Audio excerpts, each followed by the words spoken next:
Est-ce que vous connaissez quelqu'un avec un autisme ou quelqu'un qui vous semble un peu différent dans votre entourage?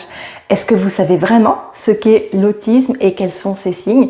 C'est ce qu'on va venir voir dans cette vidéo où on va voir ce qui est la vraie définition de l'autisme, les signes, et je vais vous proposer également un regard différent, celui que j'ai moi-même avec mon regard de professeur de yoga. Vous allez voir, ça va être très intéressant et ça va permettre de comprendre comment est-ce que le yoga peut vraiment aussi être un bel outil d'accompagnement pour les personnes qui ont un autisme. Alors, l'autisme, on parle en fait du TSA, trouble du spectre de l'autisme. Donc un spectre, ça veut dire que c'est large en fait. Chaque personne qui a un TSA va être unique. De toute façon, on est tous uniques, mais il n'y a pas deux personnes avec autisme qui se ressemblent. C'est un large spectre. L'autisme, le TSA, c'est un trouble du neurodéveloppement et c'est un handicap, ce n'est pas une maladie. Donc l'HAS, la Haute Autorité de Santé, elle parle de l'autisme, elle le définit avec ce qu'on appelle la dyade. Une dyade, c'est un mot un peu compliqué, mais c'est pas ce qui nous intéresse, c'est qu'il y a deux choses à observer pour définir le trouble du spectre de l'autisme. La première chose, ce sont des troubles de la communication et des interactions sociales. Et la deuxième chose, c'est un caractère restreint et répétitif des activités, des comportements, des centres d'intérêt. Alors, ça veut dire quoi? On va aller le détailler quand je vais parler des signes. Par contre, donc là, je viens de définir selon les mots un peu scientifiques ce qu'est l'autisme, mais on voit déjà que je n'ai pas parlé de troubles sensoriels, donc je n'ai pas parlé de personnes qui se bouchent les oreilles, qui crient, qui se balancent. C'est pas dans la définition de l'autisme. Je n'ai pas parlé de personnes avec un haut potentiel qui ont un haut niveau d'intelligence. Je n'ai pas non plus parlé de personnes qui ont un déficit mental. C'est pas dans la définition. La définition, c'est trouble de la communication et des interactions sociales et caractère restreint et répétitif des activités, des intérêts, des comportements.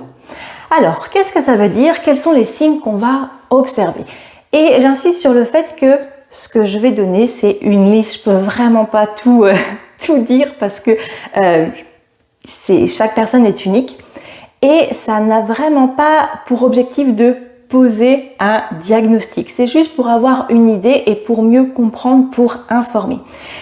En termes de communication, on va retrouver par exemple des personnes verbales ou non verbales. Donc il y a des enfants et même des adultes du coup qui ne s'expriment pas par la parole. C'est un des premiers troubles de la communication.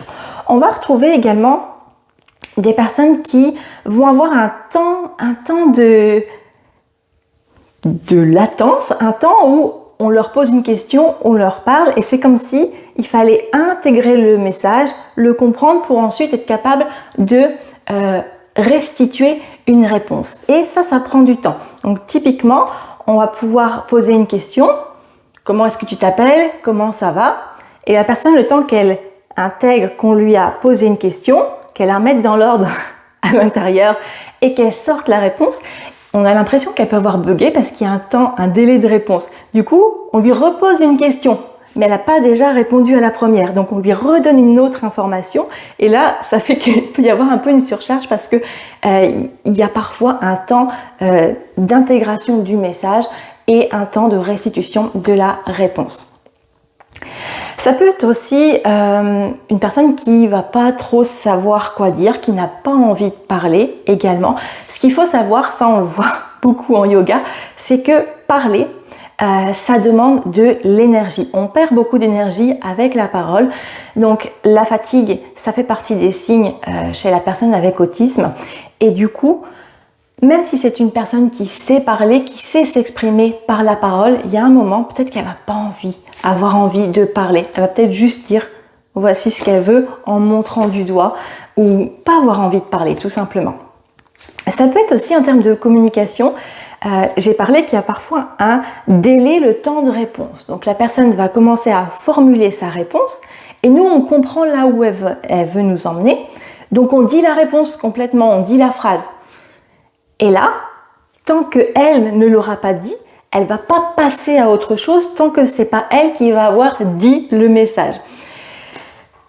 En tant que parent, ça peut être frustrant, ça fait perdre le temps, on a compris ce que l'enfant voulait dire, mais il faut qu'il dise de lui-même. Bon, ça fait partie de la communication.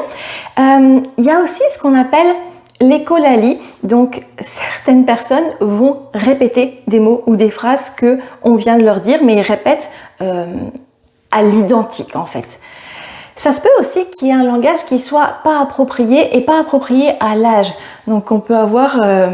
par exemple, des enfants, je sais pas, moi je donne un exemple, qui ont 8 ans et qui vont parler d'un sujet et qui vont utiliser des mots très scientifiques, ils vont pas parler avec un langage d'enfant de 8 ans. Et on peut voir aussi, ça peut arriver, qu'il y a une tonalité au niveau de la voix, une voix très aiguë, une voix qui monte et l'impossibilité d'aller calibrer un peu la voix.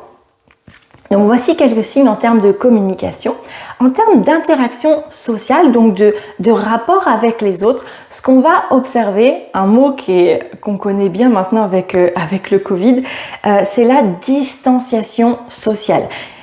On connaît beaucoup l'autisme, comme les personnes avec autisme, comme étant des personnes qui ne supportent pas qu'on les approche, qui mettent une grande distance entre les gens. Oui, mais c'est aussi possible le contraire. Donc la distanciation sociale, c'est vraiment se dire on a chacun notre zone, notre propre zone dans laquelle c'est notre zone à nous.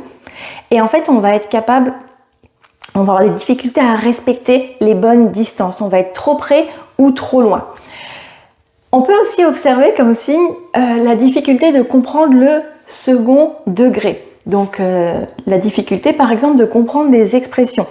Alors une fois que l'expression est comprise, ça les fait bien rire, mais par exemple il pleut des cordes, on regarde par la fenêtre, non, il pleut des gouttes d'eau, il pleut pas des cordes. Oui, c'est une expression, donc il faut expliquer que c'est une expression et on utilise ça pour dire il pleut beaucoup. Mais du coup, il y a vraiment ce second degré qui n'est pas tout de suite compris. Il y a aussi les codes sociaux. Alors, par exemple, c'est vraiment juste un exemple. Pourquoi est-ce que quand on arrive quelque part chez quelqu'un, on dit bonjour? Pourquoi est-ce que lorsqu'on va à la boulangerie chercher du pain, on dit bonjour même si on ne connaît pas la vendeuse?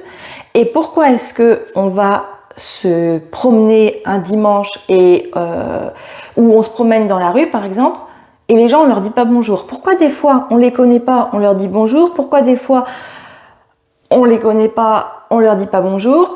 Pourquoi on se promène dans la rue, on dit pas bonjour à tout le monde? Et pourquoi c'est le dimanche, on va en balade en forêt, on croise des gens qu'on connaît pas, on leur dit bonjour?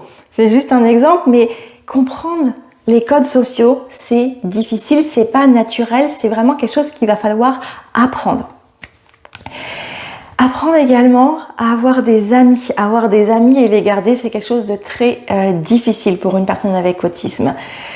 Ce qu'on va retrouver également comme signe, ça va être quand je parle de caractère restreint et répétitif des comportements, des intérêts et des activités, c'est que ils vont peut-être avoir, les personnes avec autisme, peu d'intérêt pour le monde qui les entoure, mais par contre un fort intérêt pour une chose en particulier.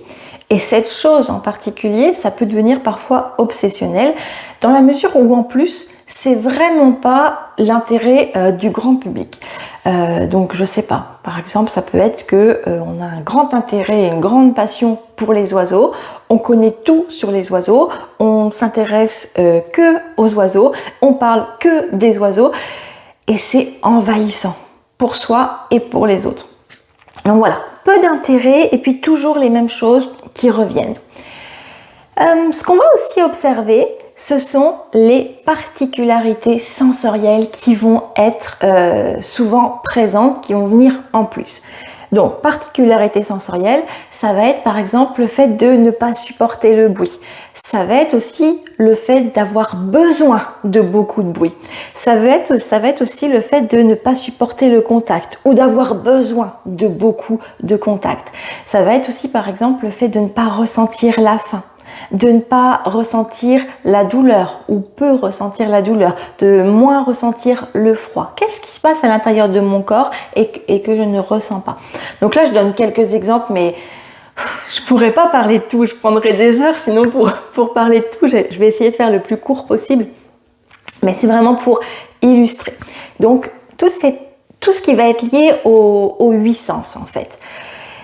Et ce qu'il y a, c'est que s'adapter au monde qui nous entoure quand on a un autisme, ça va être comprendre donc les codes sociaux, quand est-ce que je dis bonjour, quand est-ce que je dis pas bonjour, comment est-ce que je parle et comment est-ce que j'arrive à comprendre et restituer un message, comment est-ce que je m'adapte au bruit, comment est-ce que je m'adapte aux gens qui veulent m'approcher ou aux gens que moi je veux approcher. Quels sont tous ces signes qui vont faire que ça va être difficile, ça va demander une grande capacité d'adaptation et ça va prendre beaucoup d'énergie. Donc comme ça prend beaucoup d'énergie de faire tout ce que monsieur et madame tout le monde sait faire, il y a une grande fatigue chez les personnes avec autisme et il y a aussi souvent des troubles du sommeil qui sont associés. Donc voici quelques-uns des signes qu'on pourrait observer chez une personne avec autisme. Et pour faire le lien avec le yoga, moi quand j'ai commencé la pratique de yoga, j'ai commencé par l'étude des chakras. Les chakras, ce sont des centres énergétiques qu'on a tous à l'intérieur de nous, dans nos corps subtils. On est tous d'accord qu'on a un corps physique, mais aussi on a un corps énergétique à l'intérieur. Chacun des chakras va être associé à différents domaines de la vie. La sécurité, les peurs, les émotions, la confiance en soi, l'estime de soi, la communication, la capacité d'observer, d'interagir avec les autres. Tout ça, c'est déjà en lien avec nos centres énergétiques. Et comment est-ce qu'on agit sur les centres énergétiques ? Peut-être que vous avez déjà entendu parler des chakras ouverts, des chakras fermés. Ce qu'on veut dans notre système énergétique, c'est qu'on veut que l'énergie circule de façon équilibrée, qu'elle puisse monter et descendre. On veut le plus possible d'avoir de l'équilibre et de l'harmonie dans notre vie, donc à travers ces centres énergétiques.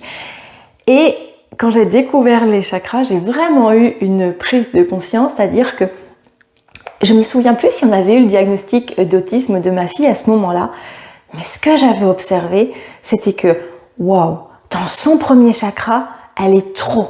Dans son deuxième chakra, elle est trop peu. C'est des exemples, hein, mais c'est tel chakra c'est trop, tel chakra c'est trop peu. Et en fait, c'était totalement déséquilibré. Donc ça m'avait vraiment intriguée à l'époque. Et après, j'ai compris que on peut ramener de l'équilibre dans le système énergétique, on peut ramener de l'équilibre dans nos émotions, on peut ramener de l'équilibre dans notre sécurité intérieure, on peut ramener de l'équilibre dans notre façon de communiquer, dans la façon de mieux se connaître grâce à notre système des chakras. Et comment on agit sur ce système des chakras? Par le corps. Lorsqu'on bouge notre corps, on impacte notre système énergétique. Lorsqu'on agit sur les pensées, les émotions, on impacte notre système énergétique. Et il est là le lien qu'on peut faire avec le yoga. C'est comment est-ce que on peut aider quelqu'un avec autisme à se ressourcer, à déstresser, à retrouver la confiance, à réussir à s'adapter, à mieux vivre avec soi et mieux vivre avec les autres, à mieux se connaître soi, parce que le yoga, c'est vraiment la connaissance de soi. C'est pas que les postures de yoga sur un tapis. Comment est-ce qu'on peut mieux vivre donc avec soi et avec les autres? Il est là le magnifique lien qu'on peut faire avec le yoga et l'autisme aussi. Donc qu'est-ce qu'on a vu dans cette vidéo? On a vu qu'est-ce qu'était l'autisme, la définition officielle, qu'est-ce que ce n'était pas aussi. On a vu également quels étaient certains signes qu'on pouvait retrouver et le lien qu'on pouvait faire avec le système énergétique et comment le yoga pouvait aider tout le monde, mais aussi les personnes avec autisme. Donc, si cette vidéo vous a plu, si vous l'avez trouvée utile, si vous pensez qu'elle peut aider, vous pouvez cliquer j'aime, vous pouvez la partager. Et l'idée, c'est vraiment de faire circuler l'information, de mieux faire connaître ce trouble du neurodéveloppement auquel on peut être tous concernés de près ou de loin. J'en ai déjà parlé dans une précédente vidéo. Donc je vous retrouve dans une prochaine vidéo pour peut-être parler de yoga, d'autisme, d'hyperactivité, peut-être de santé. On verra bien. Je vous dis à très bientôt. Namasté.